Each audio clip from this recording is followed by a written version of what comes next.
Partai Umat membuka peluang, mendukung Ketum Gerindra Prabowo Subianto, jika mantan Gubernur DKI Jakarta Anies Baswedan gagal nyapres.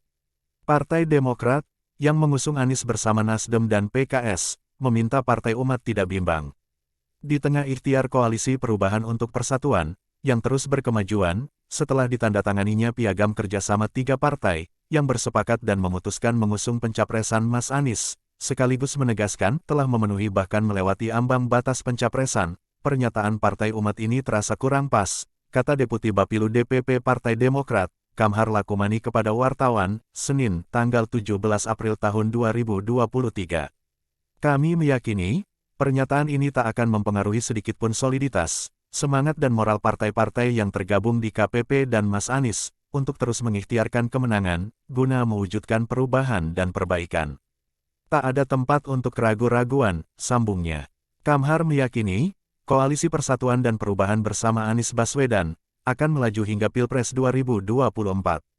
Dia mengajak semua pihak melakukan kontrol terhadap demokrasi. Kami optimis KPP dan Mas Anies akan berlayar. Karenanya, kita mengajak seluruh elemen bangsa melakukan kontrol demokrasi, jangan sampai ada politisasi hukum. Jangan sampai hukum dijadikan alat penguasa, untuk menjegal lawan memuluskan kawan, kata Kamhar. Kamhar lalu mengutip ucapan Ketum Demokrat Agus Harimurti Yudhoyono, dia mengatakan, hukum tak boleh cuma tajam ke lawan. Mengutip pernyataan yang sering disampaikan Mas Ketum AHY, jangan sampai hukum hanya tajam ke lawan namun tumpul ke kawan. Ini kontra demokrasi, mesti kita lawan, ujarnya. Sebelumnya, Amin Rais punya alternatif lain di 2024, jika tokoh yang didukungnya, Anies Baswedan, tidak jadi nyapres. Amin Rais membuka peluang, akan mengalihkan dukungan ke Ketum Partai Gerindra Prabowo Subianto. Hal tersebut disampaikan oleh Waketum Partai Umat Buniyani.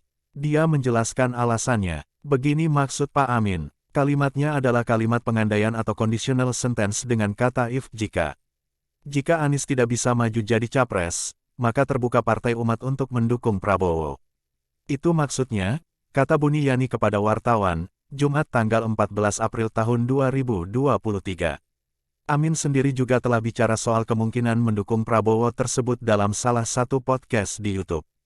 Buniyani mengatakan, dukungan Partai Umat ke Prabowo lebih rasional, dibanding ke calon lain seperti Gubernur Jawa Tengah Ganjar Pranowo. Pilihan ke Prabowo adalah pilihan yang lebih rasional bagi Partai Umat dibanding memilih Ganjar Pranowo. Partai Umat melihat, Ganjar adalah kelanjutan dari Jokowi yang merupakan representasi oligarki yang kita lawan.